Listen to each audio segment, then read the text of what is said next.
এক মুসলমানের তৃপ্তি স্বস্তি আল্লাহর ঘর মসজিদ, আল্লাহর ঘর মসজিদ। অনেক সময় আপনারা বলেন না যে মোল্লার দৌড় মসজিদ পর্যন্ত, তা আমি তো সবসময় বলি যে আপনি এটা দোয়ার মতো করে বললেন, অর্থাৎ এটা আল্লাহর কাছে বললেন যে আল্লাহ এই মোল্লার দৌড় যেন মসজিদ পর্যন্ত হয়। আল্লাহরে বলেন, আর আল্লাহ যদি আপনার দোয়ার বরকতে আমার জন্য এটা কবুল করে, মনে করেন আমারই বললেন যে মোল্লার দৌড় মসজিদ পর্যন্ত, তা আপনি এটা আমার জন্য দোয়া করে দেন। আমি আপনার কাছে এটা দোয়া চাইলাম যে আপনি দোয়া করে বলেন যে আল্লাহ এই মোল্লার দৌড় মসজিদ পর্যন্ত দিয়া দেন। তাইলে ইনশাআল্লাহ যদি আমার দৌড় মসজিদ পর্যন্ত হয়, তো মসজিদের দৌড় জান্নাত পর্যন্ত। মসজিদের দৌড় কি জান্নাত। তো কাজে আপনার দোয়ার বরকতে যদি আমি মসজিদের মাধ্যম হইয়া জান্নাতে যাইতে পারি, আলহামদুলিল্লাহ, অনেক বড় শুকরিয়া, অনেক বড় শুকরিয়া, অনেক বড় শুকরিয়া। হাদিসের মধ্যে আছে রাসূলুল্লাহ সাল্লাল্লাহু আলাইহি সাল্লাম বলছেন, কিয়ামতের দিন ইসরাফিল ফু দিলে পৃথিবীর সব কিছু ধ্বংস হয়ে যাবে, ইল্লাল মাসাজিদ, মসজিদ সমূহ ব্যতীত। মসজিদ ভাঙবে না। কি হবে? হবে কি তখন? সব তো ভেঙেই যাবে, মসজিদ থাকবে কেমনে?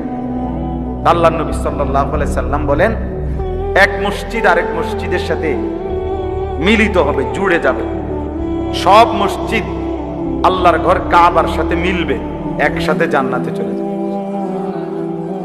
এই জন্য বললাম মোল্লার দৌড় মসজিদ পর্যন্ত, মসজিদের দৌড় কই পর্যন্ত? তো আপনি আমার লেগে দোয়া করেন, আমাদের মোল্লাদের জন্য আপনারা এটা দোয়া করেন, আল্লাহ তার দৌড় যেন মসজিদ পর্যন্ত, এর জন্য চা দোয়ানে না যায়, এই জন্য বন দোয়ানে বনরুটির দোয়ানে না যায়। আপনার দৌড় যে চা দোকান, আমার দৌড় মসজিদ। অনেক শুকরিয়া, অনেক শুকরিয়া, অনেক শুকরিয়া। আপনার দৌড় যদি গল্প গুজবের জায়গা, মোল্লার দৌড় যদি মসজিদ হয়, নেককারের দৌড়, এটা অনেক বড় পাওয়া, অনেক বড় পাওয়া। কোরআনুল কারীমের মধ্যে আছে আল্লাহ তাআলা নবী সাল্লাল্লাহু আলাইহি ওয়াসাল্লামকে মসজিদ স্থাপনের উপরে প্রশংসা করছে। সূরা তাওবার মধ্যে আছে, লা মাসজিদুন উসসিসা আলা তাকওয়া। মসজিদের কথা আল্লাহ তাআলা নিজে বলছে কোরআনে, ইন্নামা ইয়ামুরু মাসাজিদাল্লাহ। বান্দার হক বান্দা মাফ না করলে আল্লাহ মাফ করে না, এটা কিন্তু সব ব্যাপারে প্রযোজ্য। আপনি কথা বুঝেন নাই? শুধু টাকার বিষয়ে না, সব বিষয়ে আপনি যতগুলো হক, এই বাচ্চার হক আইয়ুহসিনা আদাবাহু, তাকে দ্বীন শিখানো, তাকে আদব শিখানো, তাকে আখলাক শিখানো, তাকে কোরআন শিখানো, তার আল্লাহর পরিচয়, রাসূলের পরিচয় দেওয়া, তাকে দ্বীন বুঝায়া দেওয়া। এই 6 বছরের বাচ্চা অবুঝ বাচ্চা, তার নিজস্ব কোনো সিদ্ধান্ত নাই। 7 বছরের বাচ্চার নিজে কোনো সিদ্ধান্ত নেওয়ার কোনো অধিকার নাই, কোনো বুঝে নাই। আপনি কেন তারে আল্লাহর কোরআন থেকে বঞ্চিত করলেন, রাসূলের হাদিস থেকে বঞ্চিত করলেন? তারে কেন নামাজ থেকে বঞ্চিত করলেন? নবী তো বলছিলেন 7 বছর বয়সেই তোমার বাচ্চাকে নামাজ পড়াও। নবী তো বলছিলেন 10 বছর বয়সে বাচ্চা যদি নামাজ না পড়ে, এবার তারে প্রহার করো, আঘাত করো, তারে শাসন করো। আপনি কেন ছেড়ে দিলেন? আল্লাহর কসম, এই বান্দার হক নষ্ট করলেন, বাচ্চার হক নষ্ট করলেন। এই হক নষ্টকারী মা বাপ মনে রাখেন, হাসরের ময়দানে বেইজ্জতি হওয়ার জন্য রেডি থাকেন।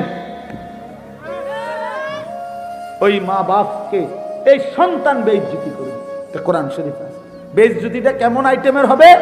এই সন্তান বাবা আল্লাহকে বলবে, আল্লাহ যাদের কারণে আজকে আমি জাহান্নামী, আমার সেই অভিভাবক, আমার মা বাপ এখানে আনেন। আল্লাহ বলবেন কেন? তো সন্তান বলবে, না জাআলহুমা তাহতা আকদামিনা, আমার 2টা পায়ের নিচে ফেলাইয়া আজকে এই মা বাপকে হাসরের ময়দানে পারাইয়া মুরাইয়া এরপরে আমি জাহান্নামে যাব। আপনি তখন টের পাইবেন, আপনি তখন টের পাইবেন ভাত তরকারি আর খাট পালং।